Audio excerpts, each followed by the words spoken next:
Hey there, Prepper for the Ages, coming to talk to you from my living room. Today, let's talk a little bit about the cyber war, the ongoing cyber war, the secret cyber war. Yeah, there's a war and we don't know about it, and we don't know about things like this until it's way too late. Now, there's a lot of cyber war and cybersecurity. There's a lot of cybersecurity websites out there. All you have, type in cyber war, cybersecurity, and things like that into the Google search, whatnot, and you can learn a lot about it. And if you screw it down to a recent time frame, there are different websites that keep track of the daily cyber attacks and whatnot. And it's something that is, a lot of people know it's happening. A lot of people still don't know what's happening. I think the people on the prepper channels really understand that there is something happening under the covers that are affecting things like oil and gas and electricity and things that are happening. They were happening as tests in other countries, between, I don't know, between other countries, but yeah, because between other countries that they tested the proof of concept that are now perhaps being put a little bit more in use now with the near peer countries, our country and our near peers around the world. And it's stuff that it seems like to be escalating and snowballing. And it began, taking a look back, I think it began a few years ago, and it began on the QT and the down low, and now it's not so much on the down low anymore. So it's good to weather disruptions, like that filter, that water filter that I use every day. I didn't know that we had a water main break and the water was brown and people couldn't use it because I just took that extra step, and I would fill up the filter from the water the previous night, and then we would use the water from the filter, and then by the time I got back to refilling the water filter, the brown water had resolved. And there was no brown water, but it was a buffer that I used to be able to let us have coffee in the morning. So it's little things like that supposed to tide you over. And doing that with water is good. Doing that with food is good. Doing that with gas is good. People are saying, okay, get an extra can of gas and keep it there. You have a gas for your lawnmower or whatnot, a snowblower, whatever you use, and you get an extra can of gas.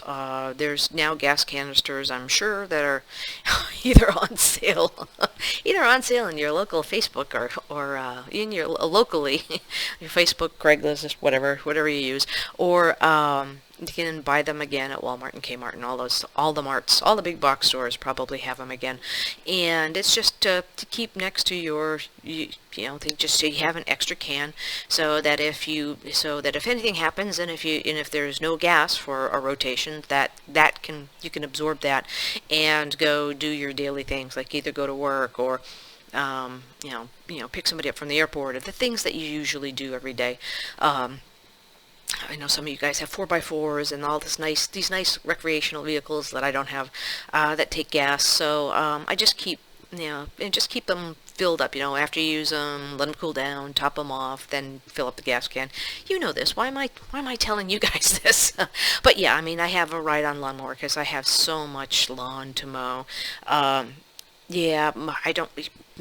Using a walk behind, it just takes longer. It's not that I don't want to do the exercise of that, but what I do is I get on the lawnmower, I mow the lawn, I get off the lawnmower, I let it cool down a little bit. I don't know why I do that, I just do. And then I fill up the tank, with the can, and I just fill up the can down at the gas station, and then I'm all set for the next round of lawn mowing. I don't have to go, well, okay, I want to mow the lawn, but I have to go and go and get gas. Yeah, I don't do that because it's all prepped for the next for the next go around. And if push comes to shove, I can either use that gas in the lawnmower to mow the lawn, or I can take the gas out of the lawnmower, siphon it out, and use it for another purpose if I absolutely need to. So I have extra gas, an extra can, and whatnot. But interesting enough, a couple of doors up from me, the guy had a gas can in his carport, and basically it was gone.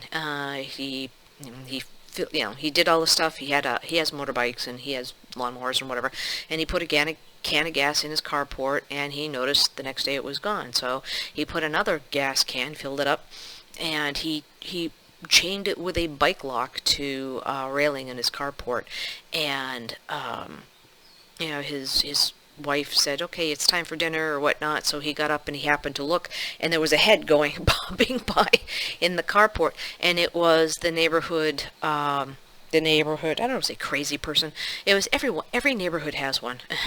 So, the neighborhood person who is, not that bright, let's just put it that way, trying to, and he had the first can of gas, and he was trying to pour the can of the gas that was chained to the railing. He was trying to pour that out into the other can, and he got caught, and hilarity ensued.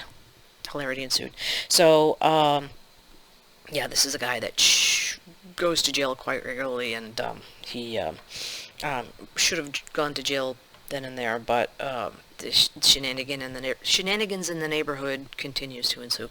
So, enough about that. But yeah, gas, put it in a nice safe spot.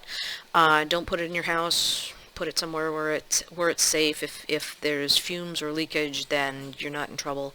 And also to make sure that it's secure and that people don't walk off with it or try to siphon it out. And yes, if you're worried about your car and you don't have a lock on your gas cap for your car, maybe put it in the garage at night or drive it into the backyard and shut the gate or whatnot. I don't know, whatever you have. I know you guys know how to do this, so what am I talking about? Okay, well, that's all for now. Blah, blah, cyberwar, blah, blah, shortages because everything is electronic. So yeah, if you have a little buffer now to withstand the bumps, that would be optimal. Okay, alright, I hope you're having a good day. Alright, if you like my channel, please hit the like button. Please subscribe for more tips, tricks, and anecdotal stories about crazy people. Okay, alright, Prepper for the Ages signing out for now.